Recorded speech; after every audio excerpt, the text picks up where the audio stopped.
것 같고요.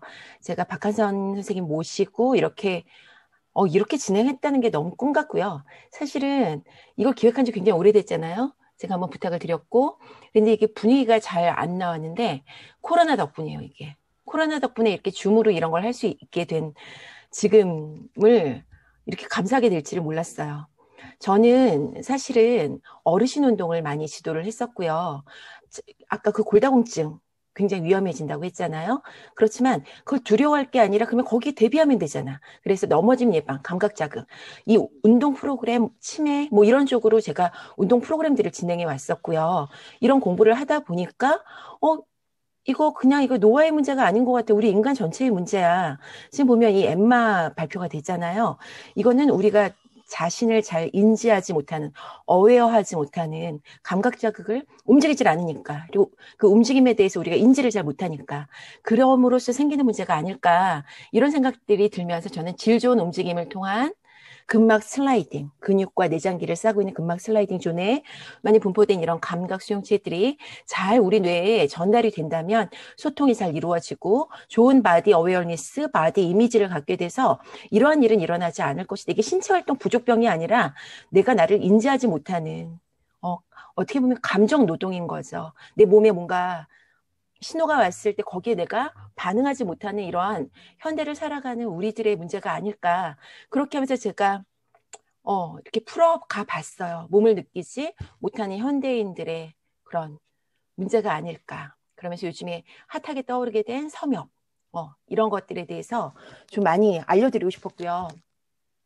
진짜 예방이 필요하다 생각을 해서 산전산후 운동으로 여성 질환 예방을 할 수 있게끔 해보자. 여기 이런 것들을 제가 주제로 쭉 해왔었거든요. 근데 딱 이 책을 선생님께서 이거 번역을 해주신 거예요. 저는 진짜 이거는요, 이 책은 저한테 주는 칭찬?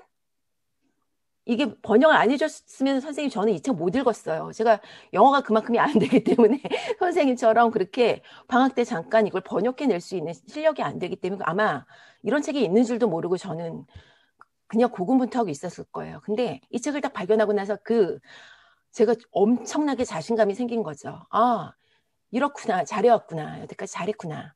그리고 제가 이제 두려웠던 게 임신 출산이 두려웠던 만큼 지금은 이제 갱년기 이게 굉장히 두려워졌거든요. 그래서 그런 것들을 가지고 또 이제 이런 것들을 만들고 이렇게 해왔어요. 그래서 이런 리뷰 돼 있는 게 있어요. 또 이거를 제가 아주 간단하게 좀 풀어드린 슬라이드라 요걸 한번 설명을 드려보면은 CNS의 문제가 분명히 있을 수 있다. 그래서 멘탈포즈라고 우리는 또 우스갯소리를 얘기를 해요. 메노포즈를. 그런데 그 문제가 뭐냐면 신경 전달 물질에 직접적으로 신경 전달 물질의 리셉터, 에스트로겐이라는 호르몬이 굉장히 수용체에 영향을 준다라는 보고들이 많았거든요.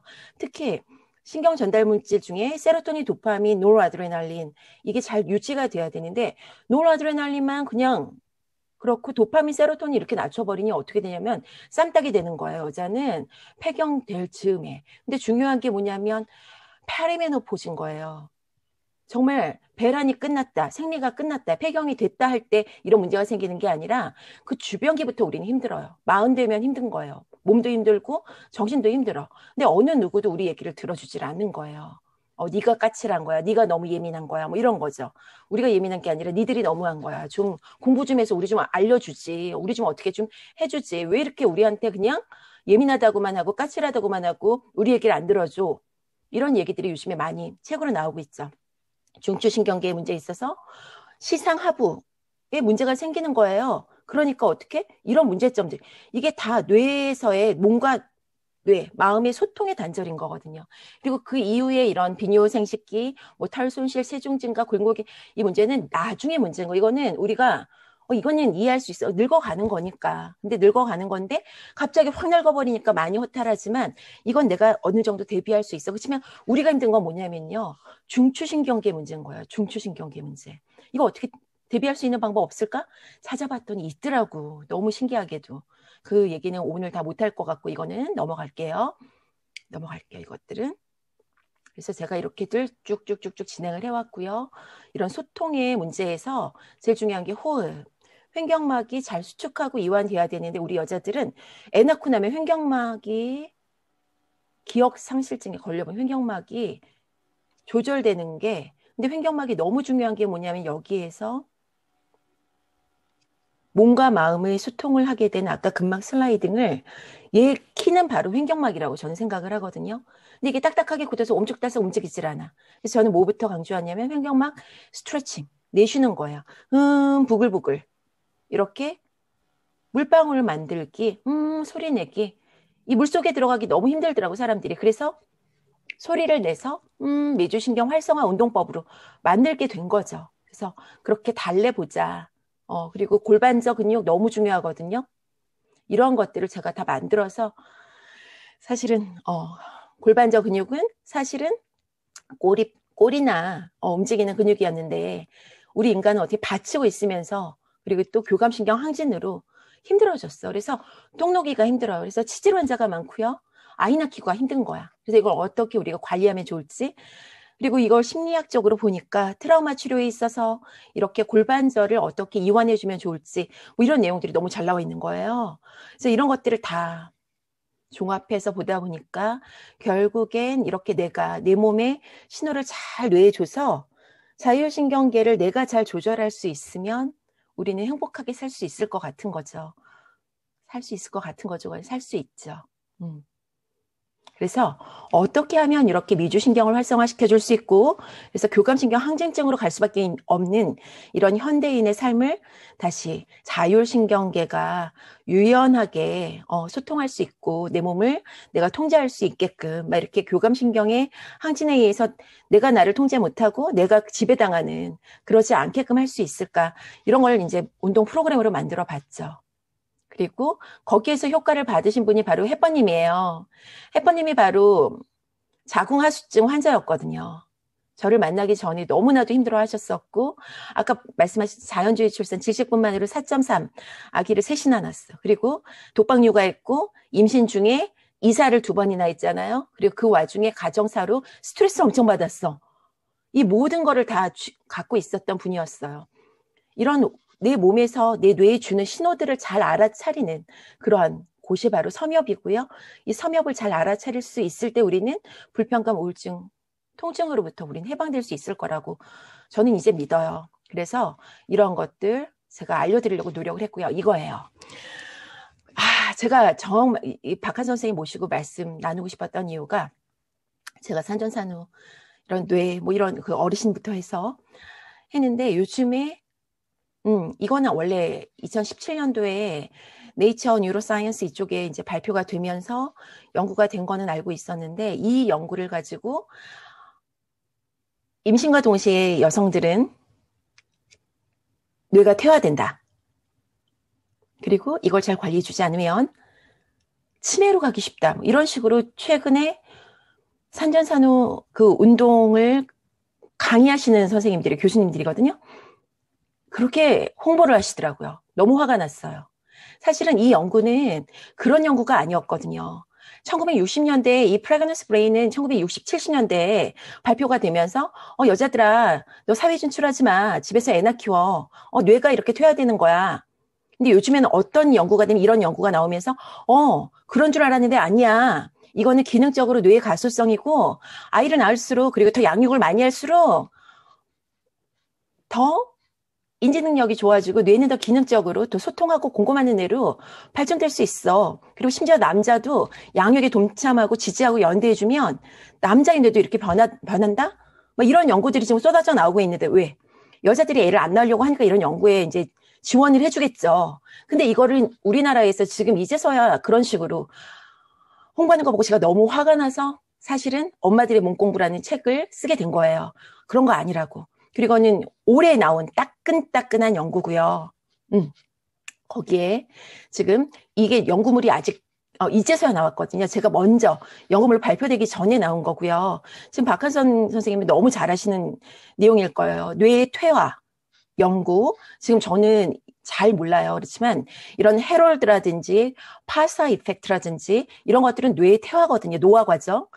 그런 것들이 보여지질 않더래요. 이렇게 양육하고 하는 그런 여성의 뇌에서는 더 기능적으로 변화되는 거죠. 그리고 이거는 신경악유세포하고 또 관련된 아주 중요한 연구들이고 이런 것들이 막 발표가 된 거예요. 중요한 건 뭐냐면 연대와 지지.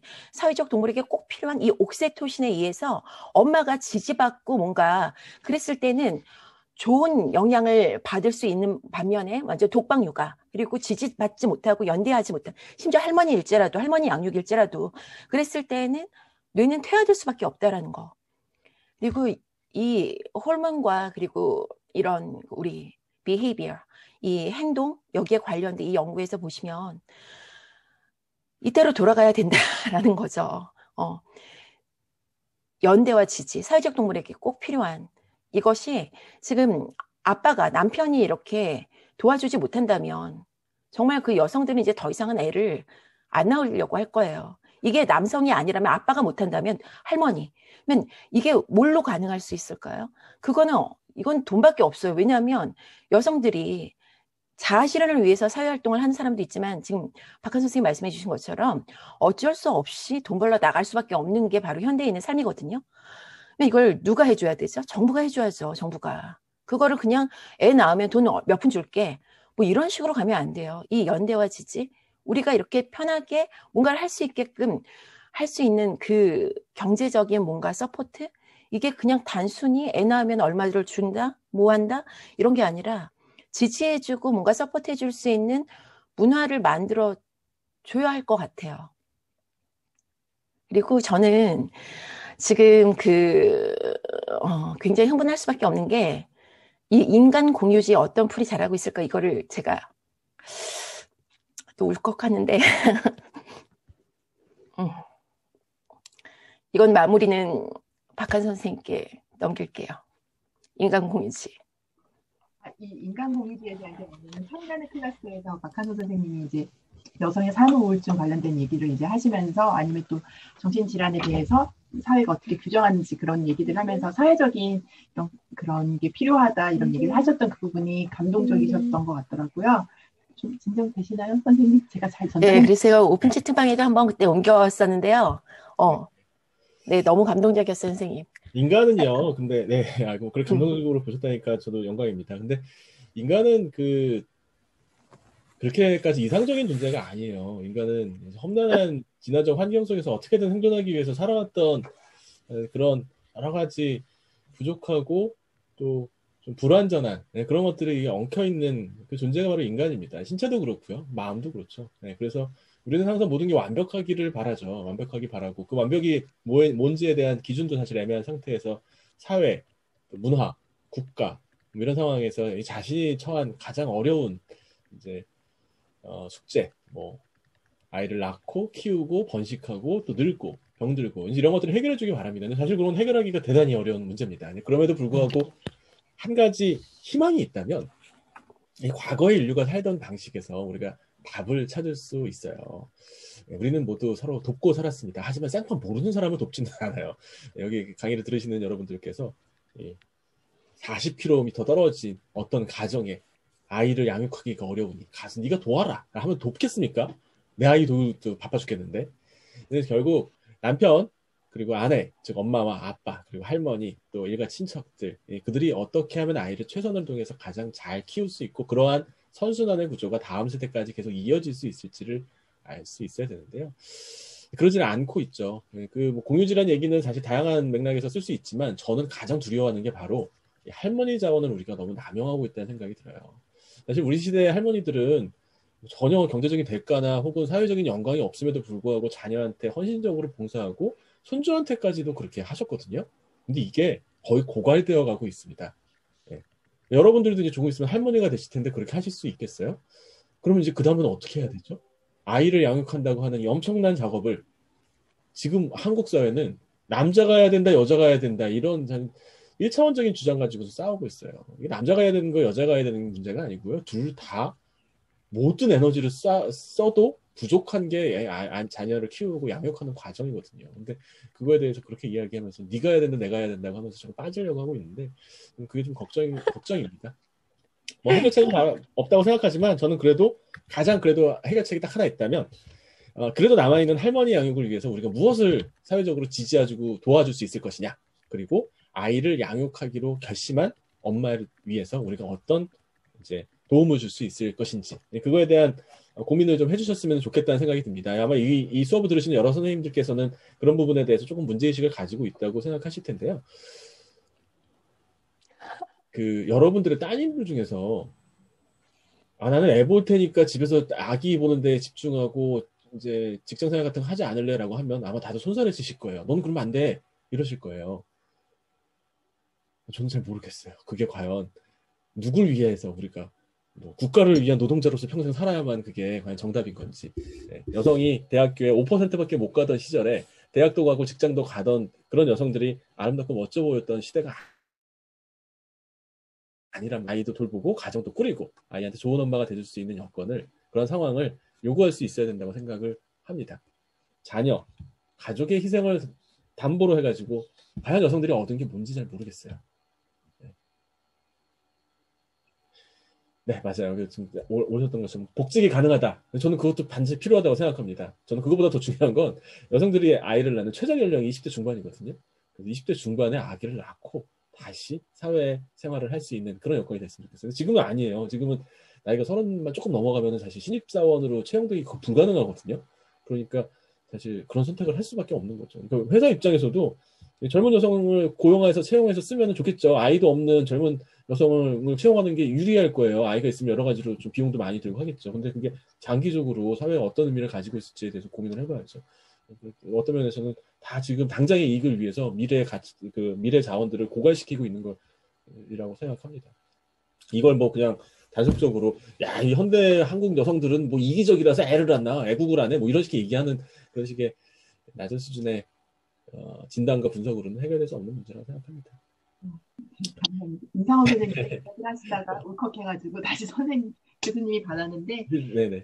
저는 아까 근데 다시 받아서 얘기해 주신 것 중에 인간은 신체도 마음도 이상적인 존재가 아니고 완벽을 바라지만 완벽한 기준도 애매하다. 이 말씀이 너무 좋았던 것 같아요. 이것을 위해서 우리가 노력해야 되고 알아야 되고 서로가 찾아가면서 맞춰가는 게 삶이 아닌가 싶어요. 선생님, 임상원 선생님 마무리하실 수 있겠어요? 그냥 빨리. 이제 조절됐어요, 이제. 아까 울컥했는데, 제가 그랬던 이유가 뭐냐면, 박한 선생님, 제가 20대 때 우울증으로 되게 힘들었어요. 한 1년 반, 2년 가까이. 네.